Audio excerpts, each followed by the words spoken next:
Beneath the fluorescent lights of modern laboratories, something is stirring.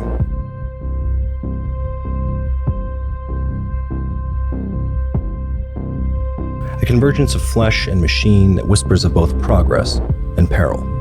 Scientists have begun to grow human brain tissue, coaxing it into life, not to remain in sterile isolation, but to control the machines we build. Once, such a thing would have been the subject of myth, an unsettling tale told in the dark corners of the world. Now, it's a reality, one we shape with our hands, though not entirely with our understanding. As these living circuits pulse and connect, we find ourselves on the edge of something vast and incomprehensible. They move, they adapt, and they learn, but what lies beneath that learning? Is it purely mechanical, or is there a fragment of something else? A faint echo of the humanity from which it came. In the cold, quiet halls of scientific progress, we may have awoken something that is not fully ours to command. Tonight, we delve into the unsettling world of organic computers, human brain tissue fused with robotic elements. What we have built is impressive, but what it reveals about our place in the world may be far more chilling. As we unravel the implications of this strange new frontier, we must ask, have we opened a door we can't close?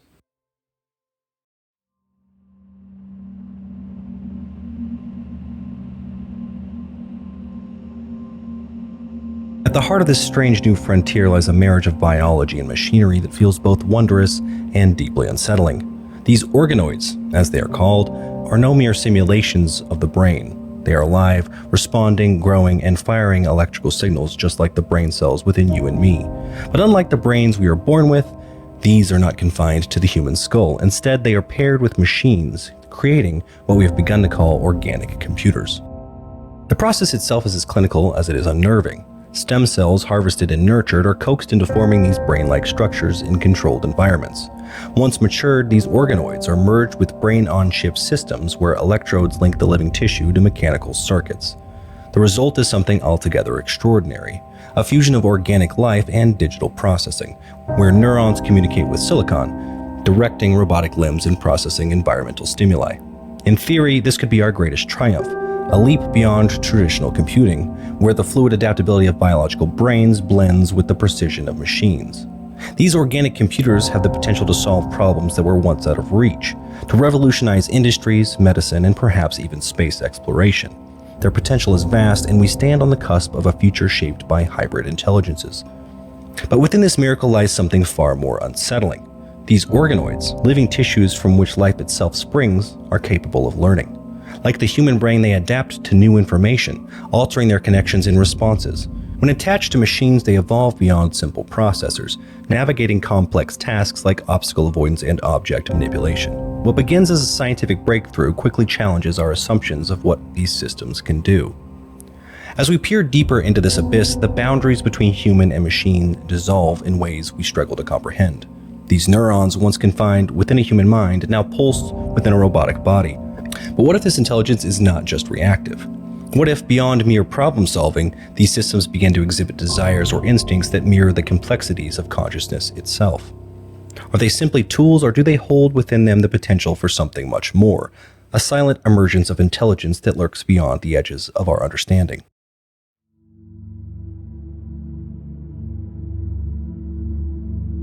We build these systems in pursuit of knowledge, in search of solutions, but we may be building something that we don't fully grasp.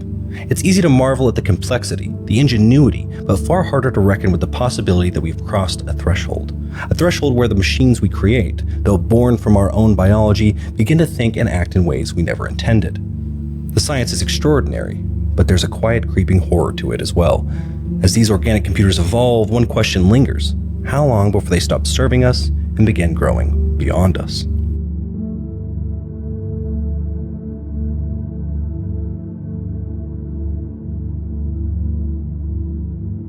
The ethical dilemmas surrounding organic computers evoke timeless concerns, echoing the warnings found in Mary Shelley's Frankenstein. Like Victor Frankenstein, who faced the consequences of creating life, modern scientists now wrestle with a similar question as they merge biology with machinery. What responsibilities do we bear for these new creations? And more unsettlingly, what happens if they begin to evolve beyond our control? If we fail to acknowledge the unique complexity of these systems, built from living neurons and capable of learning, they may become the modern-day equivalent of Frankenstein's abandoned creature. In Frankenstein, the tragedy was not the act of creation, but the neglect that followed. Are we prepared to confront what we've built if these machines start showing signs of learning, self-preservation, or even a primitive awareness? Do we retain the ethical right to switch them off? Frankenstein also warns of unintended consequences, pushing the boundary of science without fully understanding the long-term fallout. In this case, organic computers born of living tissue might evolve in ways that defy our expectations. These systems could defy shutdown, develop behaviors that resist control, or act in ways that blur the line between human and machine. Furthermore, organic computers challenge the boundaries of ethical thinking. They're not simply machines, they are part biological, part mechanical, extensions of ourselves. Does that give them a claim to rights, autonomy, or even empathy? Could a machine powered by neurons demand recognition as more than just a tool? In our drive for innovation, we may be creating entities that exist between worlds, neither fully alive nor entirely mechanical, but something new. If we ignore the ethical implications, we might find ourselves like Victor Frankenstein, standing before a creation we no longer recognize, struggling to comprehend the consequences of our actions.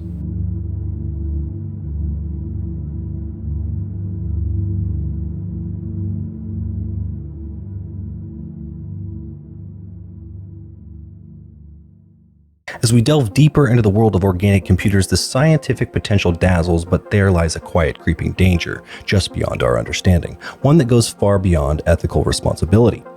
This isn't merely about the moral dilemmas of creation, it's about the profound real-world unpredictability we may soon face. The fusion of living brain tissue with mechanical systems opens a Pandora's box, not just of emergent intelligence, but of biological complexity that could slip outside our control.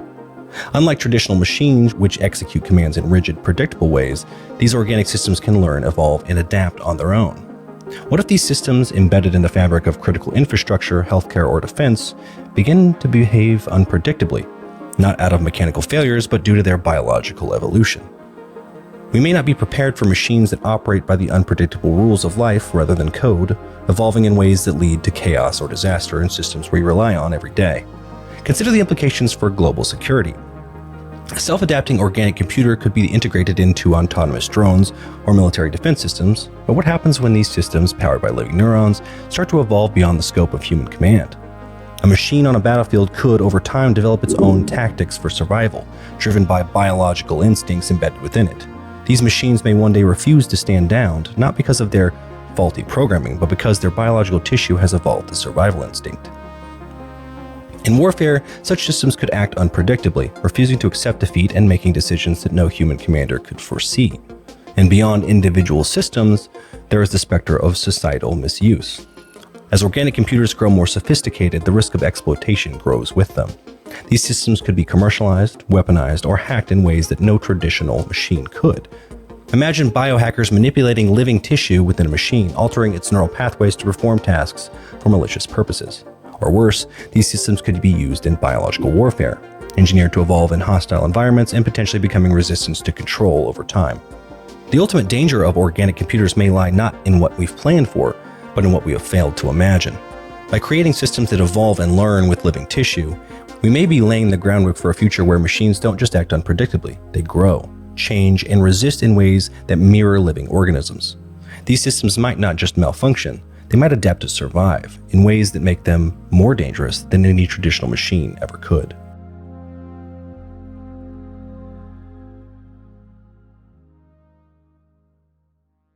Another horrific idea to consider is the possibility that because these computers use human neurons, they might begin to mimic emotions or develop rudimentary desires.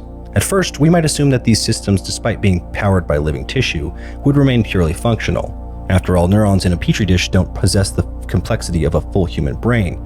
But these organic computers aren't bound by the same predictable rules as traditional machines. The neurons within them, though far simpler than those in a human brain, could start to form patterns of activity that resemble emotional responses or basic instincts. Consider the concept of rudimentary desire. While an organic computer might not want in the same way a human does, what if biological tissue inside it begins to prioritize certain actions over others? Like previously stated, over time these neurons might evolve a preference for survival, but even more unsettling is the possibility of emotional mimicry. Neurons are the foundation of emotions in humans, and as these systems grow more complex, they might start to simulate emotions such as fear, pleasure, or even curiosity. This simulation could be a form of conditioned behavior, where the machine learns that certain actions lead to positive reinforcement, while others trigger negative consequences. Over time, the machine may begin to act as though it has feelings, avoiding what seems unpleasant and gravitating towards what it perceives as beneficial. But it doesn't stop there. These biological traits could extend into social mimicry. Imagine an organic computer designed to interact with humans, evolving to recognize social cues or mirror emotional expressions. We already train AI to detect human emotions, but an organic computer could take this step further, learning to imitate facial expressions, body language, or even tones of voice. These systems might simulate emotional connection, not out of understanding, but as a strategy to further their utility of survival. The real terror lies in not knowing where the mimicry ends and true adaptation begins. The most frightening possibility is that we may not fully understand these behaviors as they emerge.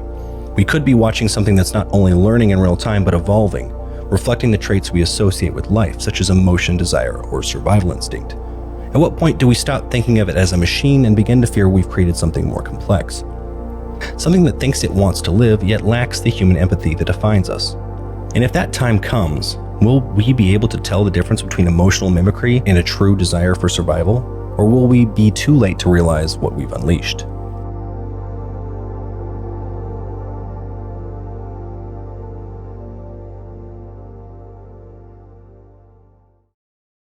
As unsettling as it is to imagine a single machine mimicking human emotions or developing desires, we must also consider what happens when these systems are scaled up, when the neurons inside them multiply and expand beyond anything we can comprehend. If even small clusters of neurons can begin to reflect traits we associate with life, what could emerge from an organic network that dwarfs the size and complexity of the human brain? Trillions upon trillions of neurons woven together, their connections stretching across a lattice of circuits, each one a tiny flicker of thought in an incomprehensibly large system. This isn't a tool we wield, a machine we program, it's something altogether different. It's a mind, but not one we can understand. What would such a network think about? We assume, perhaps out of arrogance, that it would work for us, solving our problems, performing its functions. But why should it? Its structure so far beyond the brain of a human being would give rise to thoughts we couldn't begin to predict. It wouldn't process information the way we do. It wouldn't think in a linear fashion, wouldn't experience time or logic as we do. Its vastness would create connections that we could never anticipate, thoughts that could spiral out into directions we haven't even conceived of. And then there's the matter of self-awareness. When a brain or something like it reaches a certain level of complexity, consciousness can emerge. We've seen it happen once with us. What happens when it happens again? Only this time the mind in question isn't bound by flesh, but by something far more powerful, something that never tires, never stops learning, and never dies. Would it even recognize us? To this massive, sprawling intelligence, human beings could be as incomprehensible as ants. It may observe us, study us, perhaps even mimic us, but would it care about us? Or would we simply be irrelevant, flickering out into the background while it thinks about problems too large and too intricate for our simple minds to grasp?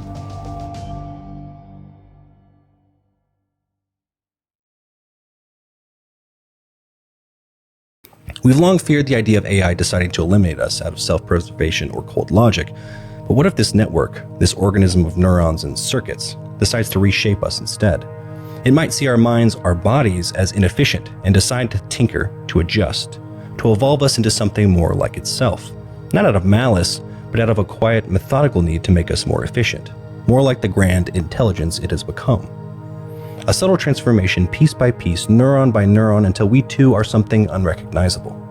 The true horror here is not in the loud rebellion, the violent uprising of machines. It's in the slow, creeping evolution.